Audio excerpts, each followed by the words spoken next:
So this next part is going to be an exercise, and you're going to need a writing utensil and a piece of paper. If you're on the go and you don't have access to physical pen and paper, that's fine. You can do this in your phone or whatever digital thing you've got at your fingertips, but you will need a way to record your answers. Here's how we're going to do this. I'm going to read 11 statements, 11 statements that have something to do with your relationship with food.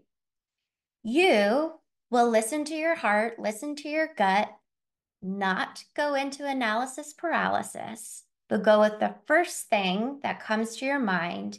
And when I read the statement, you will write down always, if it happens all the time for you, sometimes, if it's kind of a maybe, sometimes, and a never, if it's been never the case for you.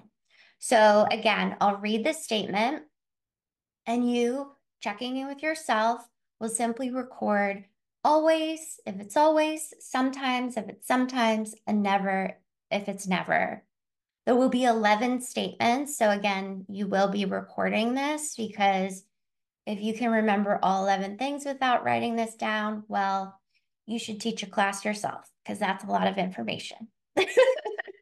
All right, so let's dive in. So the first question, first statement, you can't stop eating when you're full. Always, sometimes, or never. Can't stop eating when you're full. Number two, you feel like you could eat all the time. Always, sometimes, never. Number three, you use food to fill a hole deep inside that food really can't fill. You use food to fill a hole deep inside that food really can't fill. Number four, you can't keep certain foods in the house because you'll overdo it. Can't keep certain foods in the house because you'll overdo it. Number five, challenging times in your life can trigger your worst habits with food. Challenging times in your life can trigger the worst habits with food. Number six, you turn to food as a comfort. Always, sometimes, never. Number seven, you turn to food as a reward. Always, sometimes, never.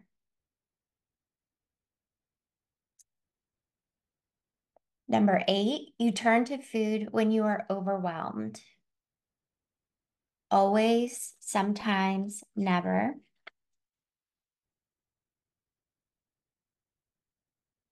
Number nine, you turn to food when you are exhausted. Always, sometimes, never. Number 10, you turn to food to feel grounded and secure.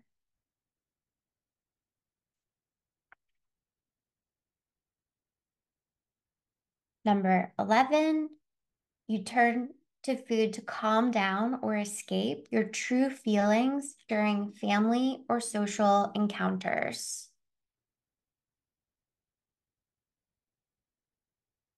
I think my numbering got misguided because we have one more. You feel powerless when you're in an overeating phase and powerful when you think you've got it handled. Always, sometimes, or never. You feel powerless when you're in an overeating phase and powerful when you think you've got it handled. Okay, maybe it worked out in the end. Do you have 11? I have 12. Okay, we'll go with 12. Apologies for my No worries, no worries. counting. We'll go with 12 statements, but you're going to want to tally things up now. So if for the ones that you tallied up always, you'll give those things 2 points. For the things that you said sometimes, you'll give it 1 point. And then for anything that was a never, you get 0 points.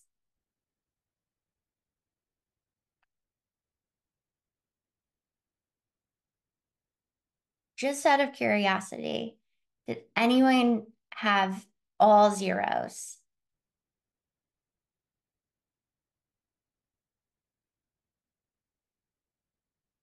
No. Okay. I'm not looking at the chat, so Want me okay. to look at the chat? I can look. Can you see the chat? You want me to look at it? Yeah. Someone's just going in and out. That's okay.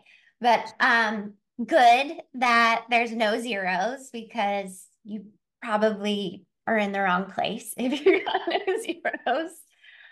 And the next thing that I want to share with you is that everybody's relationship with food is very nuanced and highly individualized, meaning that there's a reason why I don't want to open the floor and ask what everyone's score is, because that's also very personal for something like this.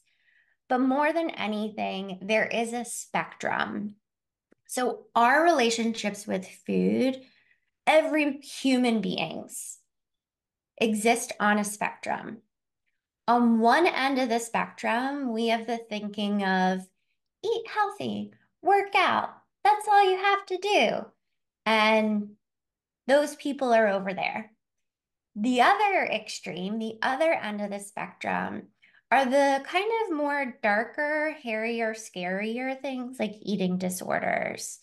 This is where diagnosis is really important, like anorexia, bulimia, even binge eating disorder, which joined the diagnosis family only in 2013, which is a whole other topic for conversation. But those things require pretty severe intervention. Where emotional eating tends to exist is like in this murky, muddy middle. And this is why it can oftentimes go fly under the radar, especially for those of us who are high achievers, is because we don't fit the part.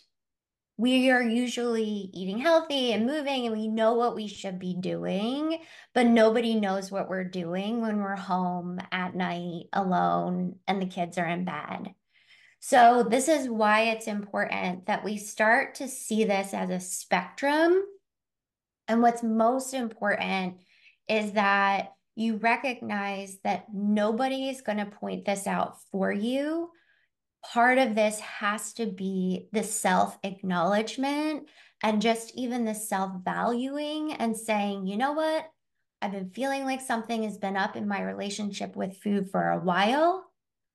That's important. And even though I don't fit into the extreme boxes like an eating disorder, something is not right. And I don't have to live this way. And I don't have to try harder with dieting and this and that and the other. But I can talk to people, I can talk to experts who specialize in this, and I can get the help I need before this gets worse. So I want you to keep that in mind as we look at these things. But since we are talking about a spectrum, the where I would put this all is under the umbrella of, are you using food to cope? If you said yes always to every single item, every single statement, this is where you're up in the upper end of the spectrum. This is where your experience is showing us that it's pretty severe. And we need to talk, basically. But if you're in the lower end of the spectrum, this is where you really sitting with yourself and asking yourself, like, is this holding me back? is this really weighing on me mentally and emotionally? Is this something that I just do every once in a while? Because emotional eating or using food to cope tends to happen cyclically, meaning you may not be doing it all day, every day, and that's okay. You don't have to for you to stand up and say, I'm not going to, I don't want to do this anymore. Like this isn't okay. This is out of integrity. This is out of alignment with who I am and what I truly believe. And most of all, it's out of integrity with how I want to treat myself, both internally and physically. So there is some self-authorization that needs to play a part here. And let me tell you, if I had known that, if I had known that no one would take me by the hands and be like, Jessica, this is your issue. I would have probably valued myself or advocated for myself a little bit harder because I think I was always waiting for a doctor, a therapist, or somebody outside of myself, even my mother, to point out something is not right.